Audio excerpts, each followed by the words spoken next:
And we're back with another episode of the AC Milan Zone podcast. I always stumble on this when we do late night streams. I always do it. I'm too tired. But welcome back to everyone watching and listening. Welcome back to Oscar, the most presidential member of the AC Milan Zone podcast. Shout out to Most all our presidential. US listeners. Good luck in the next couple of days. We're here victorious. This isn't something we've been saying a lot this season. Not a great victory. We'll get into the Monza game. We'll, of course, get into the Real Madrid game. Huge historic Champions League battle that we'll go into in just under 24 hours from now. But first, let's get stuck in. I'd say the Monza game that I'll talk about. Leao not starting. We were all curious to see how Milan would perform without him. The answer was not great, at least I think so. What do you think, Ozzy? No, well, hi again, Stefano. It's nice to be back. How many times, even after 3 points against a Monza, how many times are we actually super stoked about the 3 points? I don't think, apart from the Inter game, has there been any Champions League game or the Champions League game? Even after that, we were a bit like, yeah, okay. But yeah, no Leao, and Milan looked lackluster, disorganized defensively. Daniele Maldini had his Milan heart in full effect, missing, I shouldn't say absolute sitters, but he probably could have scored a one or two at least, Absolutely. and a couple of good Mignon saves saved us. Another embarrassing, perhaps not loss, but at least a game drawn and loss of points. No Leao, I still don't understand it. If he doesn't start against Real Madrid, which Fonseca did mention, was that, yeah, we have games to think about in the future before the Monza game, or even after the Monza game. I think he said, of course, we want a fully rested Leao, but a Leao that's not hit his mojo. Leao that has not hit his mojo to start against Real Madrid, who, okay, perhaps haven't hit the ground running as much as everybody expected this season, both domestically and in the Champions League. It's a bit of a 50-50 throwing in Leao not having started the last three games. Yeah, I mean, he absolutely has zero. We were talking about him maybe not being in form at the beginning of the season because he wasn't just scoring, assisting. Now his form is non-existent because he simply doesn't play. No, I agree with you. Of course, it's been such an up and down season. We're playing so poorly that at this point, just taking the 3 points, which we haven't done against teams in very similar positions to Monza, is important, is key.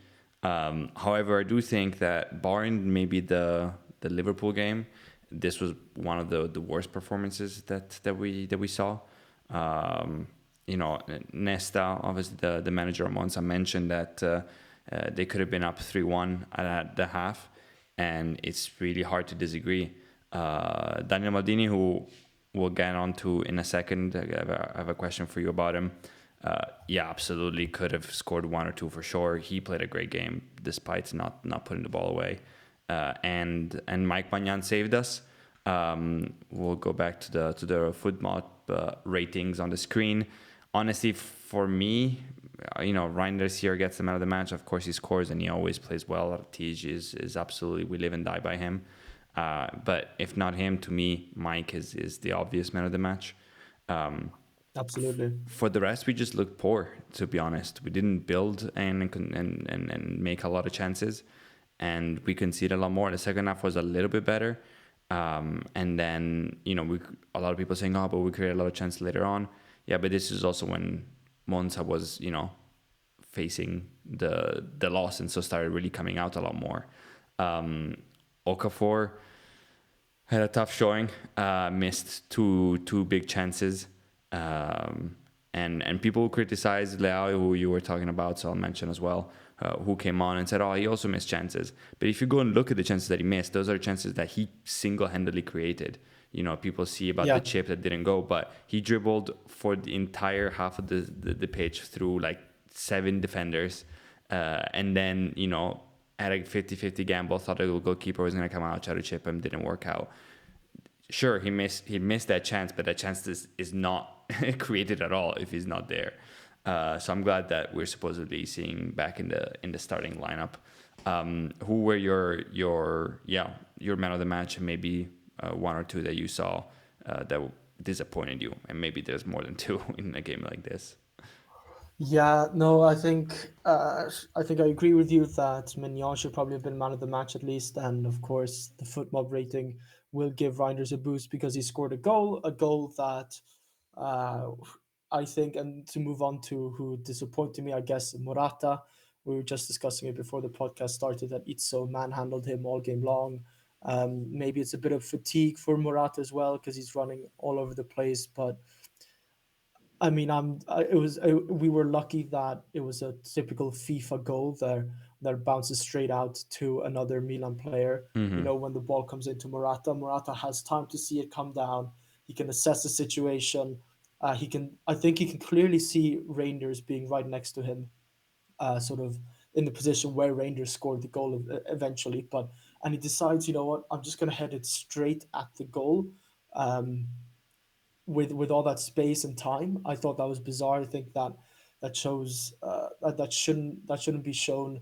A move like that by Morata with his a skill with his experience doing that was, I think, quite a poor showing. And if Morata isn't going to score those or at least try to assist his teammates, then I think he didn't have a great game for me. Yeah, we were talking about in the preview to this game how at least from my side, but I think we both agreed, we were feeling quite bad because he's been playing so low, either defending and then trying to press, and so coming back a lot to help out on the defensive end, or even when we do have the ball, sort of playing more of a cam than as a striker, to sort of help get the offense started. This game, he could have done a lot better. He almost seems reluctant to shoot at times, which is a little bit bizarre. And before, it's easier to explain when you say, okay, he's getting no touches in the box. But this game, he could have done a little bit more. We also have no sub for him, of course, with Jovic and Tammy Abraham still injured, and obviously Camarda not being a player that you throw in there necessarily unless you really need to. As I look at the chat, and we'll come back to the Monza game, do you think Okafor will play the Real Madrid's match? The latest information that we have is that Noah Okafor will not start. I think, obviously, if he's on the bench, he's going to be one of the first names off the bench, specifically if the Leao situation continues. We know Fonseca, even in the matches that he started, Leao likes to sub him rather early, or sub him at all. So no, it doesn't look like Okafor will play the Madrid match. We'll get more about the predicted formation in a second. Yes, for me, the positives were, absolutely Magnan, as you said, Reinders, who obviously the goal, but I mean, we just play so much better. We're so much more solid with him and Fofana, who to me are the only bright spots in this team. And again, Pulisic, I like Pulisic because he doesn't shine, but again, to me, it's what is missing from a player like Leao is the highs are high, but Pulisic always minimizes the low. In a game that's tough where the Yeah, team is not building a lot and he doesn't have a chance to create a lot because you play as a team, just by yourself. All the hustle, he does all the right things. He's in the right place, smart plays. He's always yeah, guarantees at least a 6.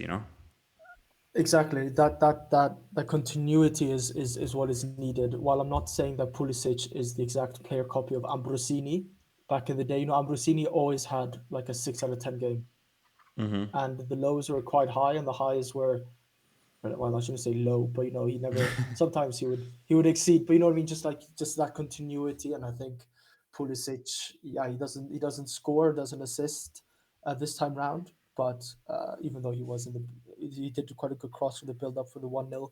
He That's something that Liao needs to take a page out of his book and just find a way to minimize the lowest of lows. Yeah, no, totally agree. Beyond that, we're talking about Daniel Maldini, who did very well and probably should have deserved a couple of goals. There was a lot of talk about him, obviously, when he come and faces Milan, also because he was let go for free, but there's different information that came out also right before the game about sort of his financial deals. We do have a 50% buy clause on him, meaning whoever is sold to, Milan will get 50% of the revenue, which also means that if they wanted to buy him back, which right now with the situation of our management and how they are, I would highly doubt that. But if we wanted to, we'd do so at half price. It looks like he has two different clauses in his contract. One is for Italy and one is for outside of Italy. Within Italy, I believe it's 12 million, and then outside of Italy is 15. At the moment, from what he's showing in his age, he's well worth that if you look at the general market. But the question I wanted to ask you, there's a lot of people saying, is he not immediately right now better than Ruben Loftus-Cheek, especially playing that cam? I was curious about what you Yeah, thought. no, he would be. No, Yeah. no, he would be. He's got the technical ability. He seems to have quite a good shot on him from long range. We saw him driving at our back four. Now that was a few chances there that he had that perhaps was a bit of a desynchronization with our midfield and our center and our four defenders. But he at least drove with the ball and came out with. He made a decision, right? He would either pass the ball, a relatively good pass, or he'd shoot. Ruben Loftus-Cheek just waits and waits and waits and waits and hesitates and hesitates, and it leads to absolutely nothing. It wasn't this game; it was the the previous games against. I think it was against Napoli, where Ruben Loftus-Cheek just waited way too long to make that decisive pass and have that confidence. And I think it was Rafael with his hands up in the air, flaying them, saying, "Sort of, you should have played me through." When, as a number 10, or as a midfielder of Sure. sort Yeah. of more offensive capabilities, you should be seeing that pass any day of the week. It's not like it's a Rabona from 40 meters that we're asking for. It's like a simple slip through ball between the fullback and the defender. Yeah. So I agree. He's an immediate upgrade of Ruben Loftus-Cheek, and a position there that Pulisic plays pretty well, but I think would rather have Pulisic on the right as uh, as his track record proves. He's been playing a lot more cam now and not getting the goals and the assists on paper at least. So yeah, and again, bring maybe back an Italian guy to the team. I'm not sure if he featured the last Nations League, but he was at no. I think he got subbed in. Yeah, so Yeah. it's an Italian national team player for 12 million euros. I think you mentioned probably much lower wages than Ruben Loftus-Cheek, even though I'm sure he took a hefty pay cut from Chelsea in the Premier League. It would be a no-brainer. But, and as you alluded to, our management are probably going out for the next Emerson Royale. I'm Yeah. sure we'll take Yeah. Mason Mount or someone like that who's not played for ages and is just not the name he was 3-4 years ago. Yeah, no-brainers aren't so easy when the management seem to be a bunch of no-brainers as well. Yeah, You need a brain. You need a brain to do the no-brainers, and if there's a lack of brain, there's no brainers to brain. yeah. We've been making a lot of yeah, a lot of zero brain, zero IQ decisions. Yeah, I mean, I agree. I think what also impresses me about Daniel's is his dribbling, which we also kind of always knew. That was his touch and his dribbling was what most people were touting about him even when he was at Milan and not really playing. I think he would fit much better in the way we play. I think we see how Adli plays and has been, a key part of a Fiorentina run that's been great. They're top four. They've Wow. been a lot of good teams, including us, and they seem here to stay. Palladino's doing great work. I Is it think eight wins in a row? I think so, something like that. I think Six it's or eight, eight. 7 or 8. Yeah. I think maybe people disagree, but I think, Adli fits in that camp spot a lot better than Ruben Loftus-Cheek does at the moment. We see what Atalanta is doing. They, at the top of their game, seem like they could beat anyone. They did just beat the league leaders in Napoli handily with a nice 3-0 the victory. And I think Charles de Catelare will maybe do a lot better at the number 10 position than Ruben Loftus-Cheek would at the moment. And so, yeah, it leaves us a little perplexed. I think Brahim Diaz, who Real Oh, Madrid called back, but we didn't really fight for. Maybe does a lot better job than Ruben Loftus-Cheek. Um, I think Frank Kessie, who obviously we need a CDM. I think Frank Kessie, a CDM, and Reinders a cam would work a lot better than Ruben Loftus-Cheek. And these are players that it's not going back to Kaká would be a great cam, of course, but players that we had and let go, or let's give slip us through our fingers in one way or another in the last season or 2 seasons, and give yeah. us back Keisuke Honda. Give us back Keisuke Honda. See, he started his professional career again in Bhutan. I was about to bring that to you. Yeah, I saw that on Instagram Reels. Yeah, he's just like playing, being paid one game contracts in Bhutan to make it to like their whatever Champions League, Asian Champions League of sorts. Yeah. Yeah, that's crazy. Um, but yeah, and it seems to be a big problem in that position. Seems to be something that's going to be changed already in the next game, and maybe we can transition then to the Champions League outlook. Big game tomorrow at 9 p.m. Italian. We are in Madrid at the Santiago Bernabeu playing Real Madrid, a rest Real Madrid who obviously did not play on the weekend as they were scheduled to play Valencia. And of course, Valencia's been hit by terrible, terrible weather and flooding. Our obviously thoughts and hearts goes out to them. And I pissed off Real Madrid. We mentioned this last time. They boycotted the Ballon d'Or pretty much. I don't know exactly what happened there, but it seemed that someone internally at the Ballon d'Or made it clear to Vinicius that he was going to win. And then, obviously, that didn't happen. So Vinicius is going to, probably want to make a point. Rodrigo was supposed to be out, but he's going to be called up. Not sure if he'll start. Courtois won't make it. The list information that we have, and you can go check out the probable formation, let us know what you think also on our Instagram page, is that Musa will start instead of Ruben Loftus-Cheek. Now, what's really interesting, Ozzy, is that the insider information that we have is that it's going to be a three at the back with Tomori, Chao, and Emerson Royal playing sort of that three defensive block. Emerson Royal has played center back before. Theo and Musa is sort of the wing backs. Fofana and TG Reinders in the middle, and then Leao starting again, Morata and Pulisic. Of course, Yeah. we'll see once we actually get on the pitch. It could be like that. And that obviously would mean a block of, 5 defenders to try to hopefully not get absolutely destroyed by Madrid. Or maybe it is a formation that's closer to our usual 4-2-3-1, where Musa slots in as more of a right winger. Either way, what do you think of one, Leao actually coming back and starting? See if he actually can get 90 minutes under his belt. And two, Musa coming in for Ruben Loftus-Cheek. Is he maybe the missing piece?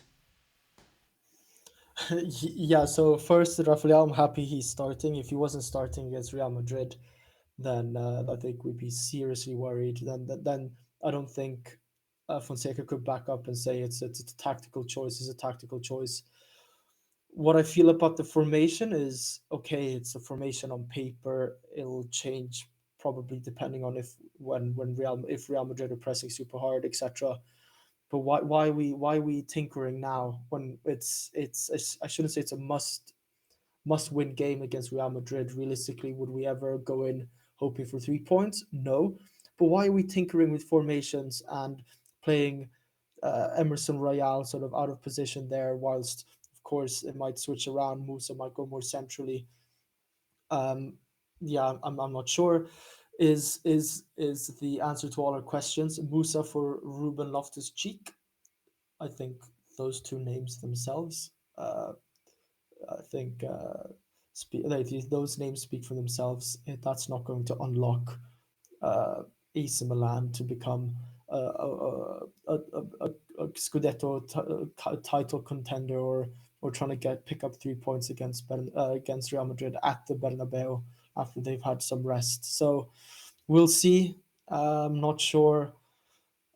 I'm not sure why Fonseca would tinker with a lineup with a 3-4-3. I'm trying to see here. Yeah, I mean, if Theo just slots back into his left back position, and then it's more of a 4-3-3. Sure. Nowadays there aren't any, especially in our Yeah, front all is three, there very aren't fluid for sure. super. It's very Yeah, yeah, fluid. yeah. For me, it's going to be interesting to see if Musa does playing, yeah, that wing back or the more the wing, and if yeah, Emerson, or it could also be both ways. It could be the three at the back when we defend. That way we can have that sort of five block, and also maybe relieve Leao and Morata of some defensive duties, and then maybe once we attack, you expect maybe to be more of a four at the back, quote unquote.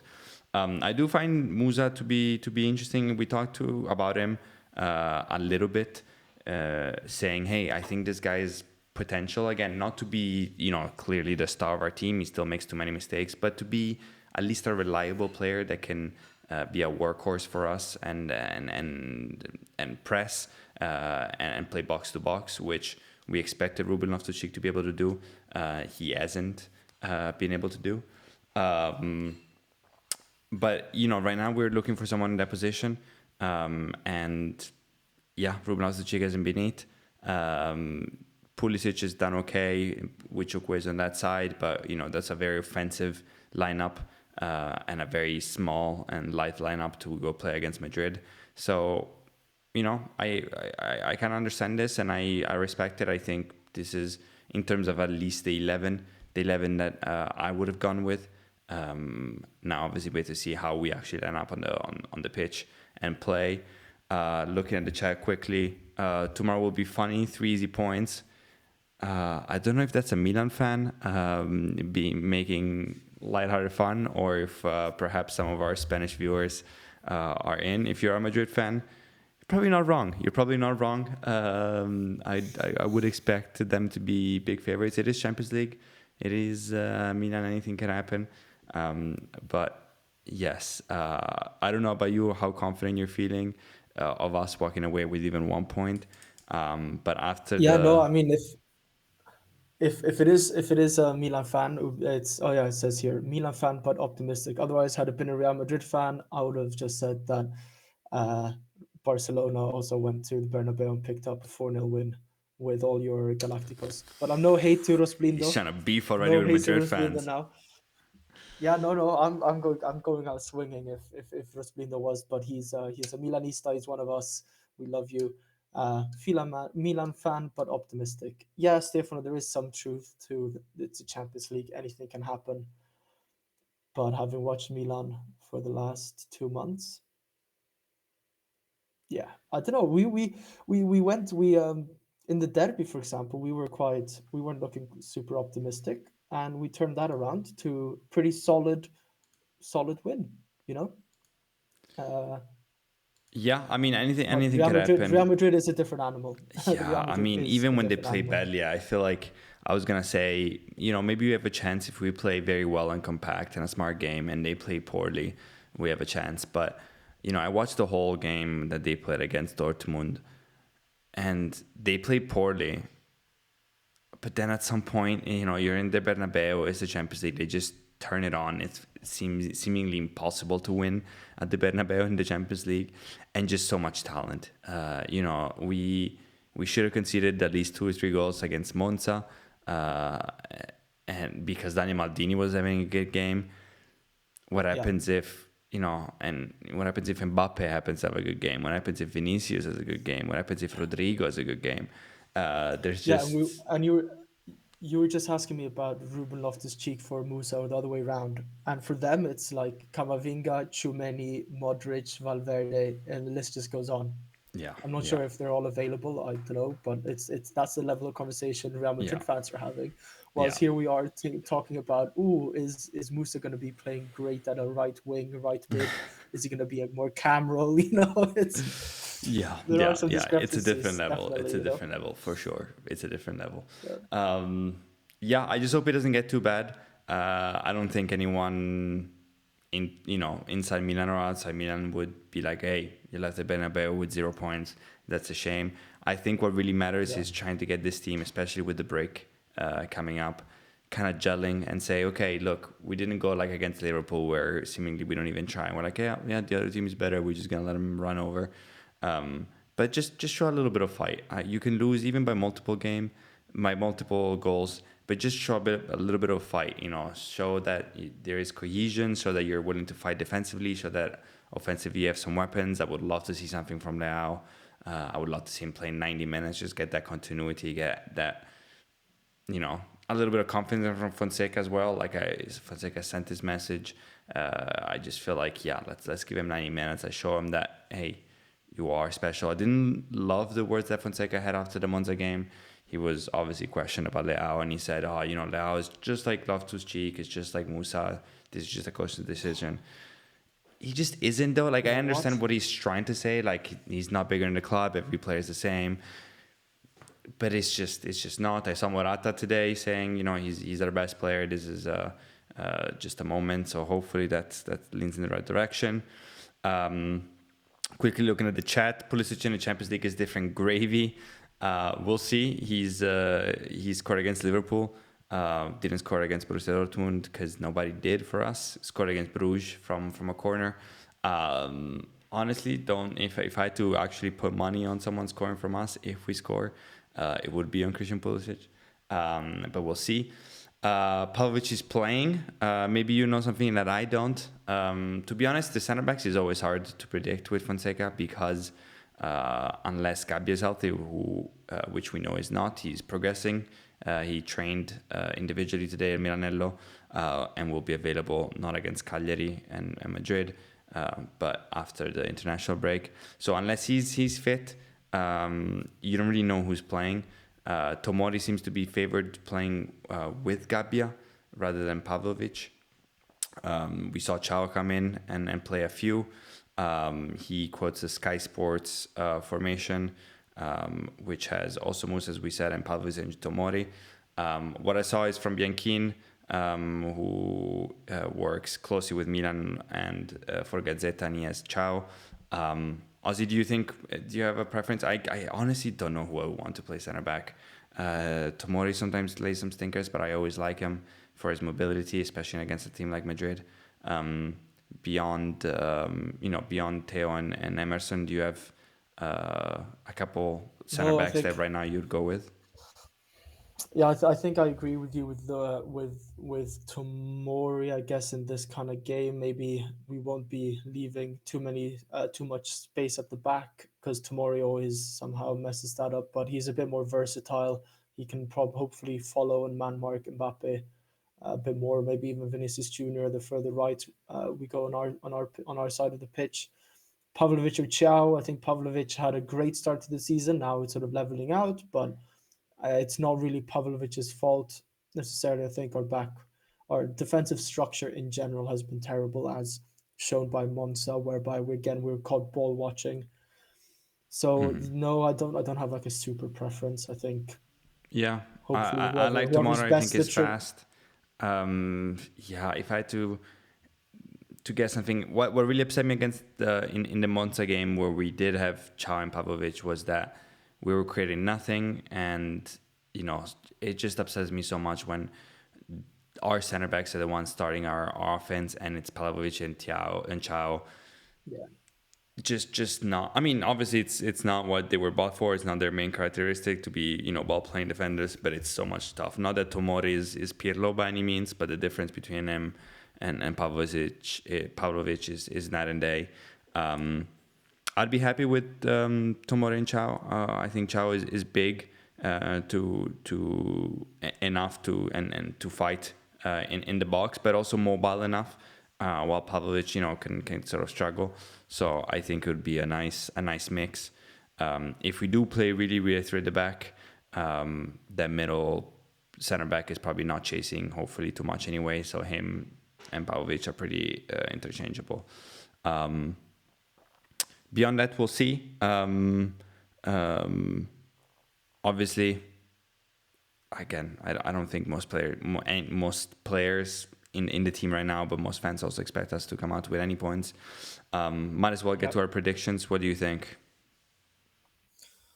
let's switch it up. I mean, I was right that we were both right that we got the W against Monza, but I'm gonna be a bit more realistic. I think it's gonna be a 2-0 win for Real Madrid.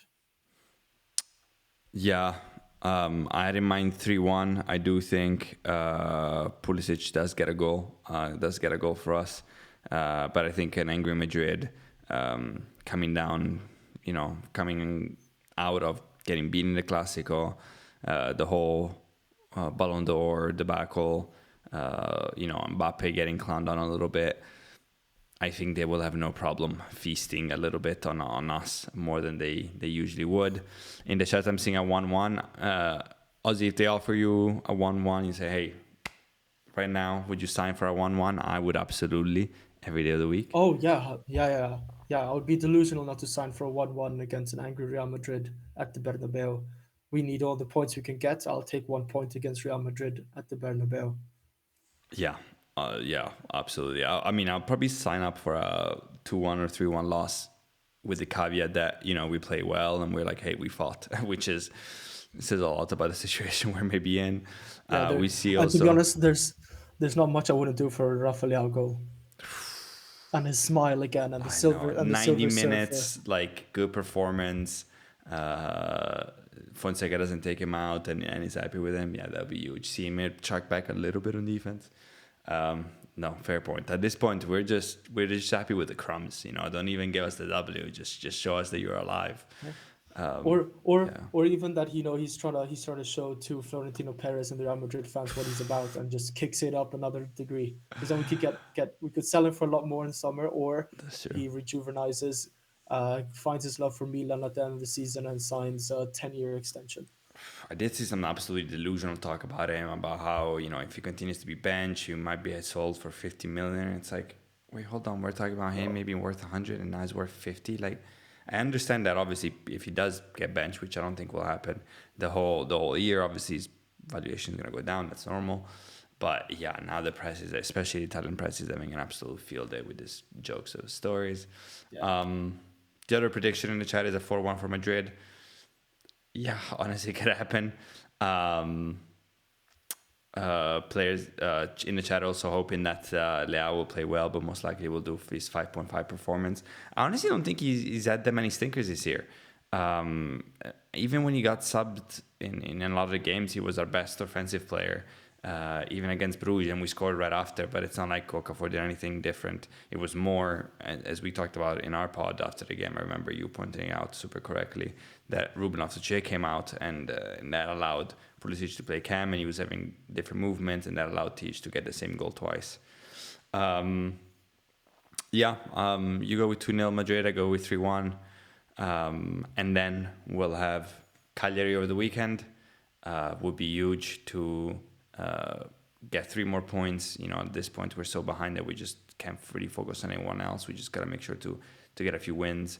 And then a big break to hopefully, also settle some stuff for us. Looks like Fonseca will make it past. I think the Monza win guarantees that he's here to stay. I don't think even if he loses against Madrid and against Cagliari, I don't think he's getting fired. And I'm okay with giving him time, especially if you don't have anyone else. Yeah, I just need to see a little bit of that progression. Defensively, offensively, whatever. Just show me that there's something, that we're working on something. In the form of a 3-4-3 against Real Madrid. Yeah, that I don't formation wise.